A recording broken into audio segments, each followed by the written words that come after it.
What's up, guys? Nick Lander here, bringing you another Blue Tiger Poker video. This time it's just going to be an update, and we might as well just have some poker going on in the background while we're doing it. So, what's going on with me and Blue Tiger Poker? Well, since the 10K challenge, it's pretty much nothing besides a little video on how to fix Chrome. But yeah, so I'm going to make that up to you guys. I don't know if you guys have been following on Facebook. If you have, you probably should. And you'll find out if you do look on there that I've announced that the Players Tips series that I'm going to be starting on October 5th. And that's going to be basically a series that each week I'll bring to you guys a new topic that I'll kind of leave open to you guys each week, so you kind of vote, and then I'll take the one usually with the highest votes, unless I just don't have enough material to make a video of that. And then we'll produce tips for you guys, and those tips are going to be basically not getting real advanced. I had a friend of mine ask, why would you want to do that when you get paid to coach people how to do this stuff? Now, the only reason is this pot size. I don't expect this guy to really make it large. If he does, we're only calling $4 more to look at 14. So, and if he ends up completing, it's going to be 20, and we paid $4. So, that's the reason we're going to set mine there. Just the size of the pot and stuff like that. But yeah, my friend asked me, said, why would you do that when you get paid to do it? Well, I don't really take on students who basically don't know the basics and things of poker. And this is just my way of bringing that to light. Watch a 5. Boom on the turn. Come on. Even though we're out of the hand, we'll still wish for that 5. 7. Don't ask why I did that. I thought I was hitting fold. Maybe it'll work out for us. Don't see a reason why he wouldn't call. King 3. Jeez. Because he did that, he didn't re-raise this. I don't know if he has like an ace something in his hand. Was hoping to maybe pick up a spade there on the turn or something like that. We did not. So, we might double barrel this. Let's see what he does. This is a guy earlier who called a player down with a gut shot. It was the same flop, like ace 10. He had a queen jack. And it's funny that he hits it here. So, little does he know we got a shit hand. And here, these players have called, even big races. So, we're not going to get people, and then we're going to be playing with a marginal hand out of position. So, we'll just limp in there and see what we hit, and we hit nothing, so we're done in the hand. But yeah, back to the players' tips. Yeah, every week it's going to be a video, like I said, and just let you guys know. Like the first one will probably just be, I'm interested in playing cash games. Never done it, so how should I prepare for that, and where should I start, and how much money should I put on, things like that. That'll be the first episode, and then from there we'll just go on to not just basics like this is first position, second, and things like that. We'll get a little bit more. I mean, that's old school basics. I'm talking about basics nowadays. You should understand somewhat of positioning at the table. If you do not, then maybe we'll help you along with that. It's just when people pay the coach and I take them on, it's usually they got leaks in their game. They're calling too much. They're playing some marginal hands in very marginal spots, and they're not really thinking through who they should be playing against and trying to extract money from those players, and how you'd play each player different. They're very closed-minded, I guess, when it comes to that. Like right here, they would see queens, and right now they wouldn't think pass their pocket queens. Like, oh, I raise, yeah. Well, yeah, raising here is good, but what is going to be your raise size, and why is it going to be so, and what are you going to do when this guy calls, that guy calls, that calls? How are you going to play your queens there? I mean, maybe your goal right now would be, I want to try to get a heads up against this guy playing 90%, who's probably going to fold, just you're punishing limpers, but he called. And now with this type of flop, it's very wet. how are you going to play that? Well, there's two different ways. We know this guy is very passive, so we want to juice the pot a little bit. If it gets real crazy, then we'll look at that. So the king's the only card that beats us at this time. And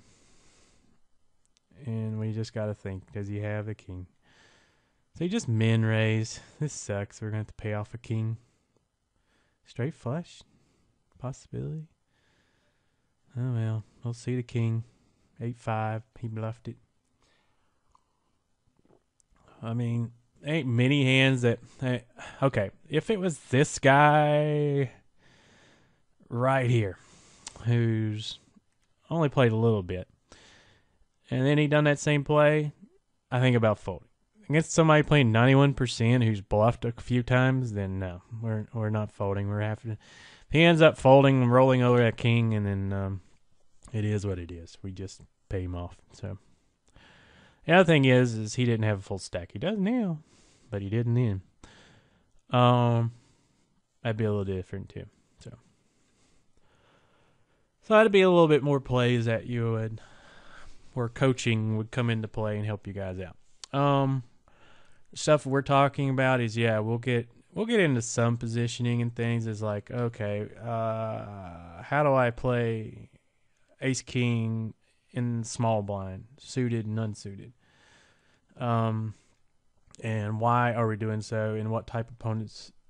And how am I playing against the type of opponents who are already in the pot and things like that? So that would be a little something we cover. We wouldn't get truly in depth because then, you know, but we are going to tell you how to maybe plug some of those little minor leaks in your game. And then the major one just takes time. I can tell you to stop, but it seems like people get in habits and they don't stop. So it takes a little bit of discipline and me probably saying, why are you still doing this? You know it's not going to work. And eventually people do. They do towards the end, and I have people who come back 3 months from now, send me an email, something, say, hey, man, I'm losing, and I'll say, send me a few hand histories where you had, and it's usually the same thing. I tell them, and they say, thanks, and I get an email like a few months later saying, oh, man, I appreciate it. I now see those spots you were talking about all the time, and I've been folding in, and my win rates improved dramatically because you're not spewing it off, and those type of things. But another thing is I shot this video series and I was going back and forth, took vacation, thought about it while I was on vacation, if I was going to release it or not. Did it right before, and it was just a little mini, I guess, not contest, what am I looking, challenge. A little mini challenge that I was doing for myself.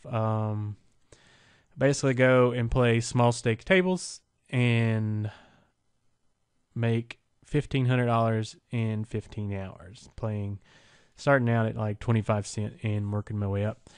So what happened is I actually got done with a withdrawal and had just a little bit over another max draw left in the account, and so took the withdrawal there and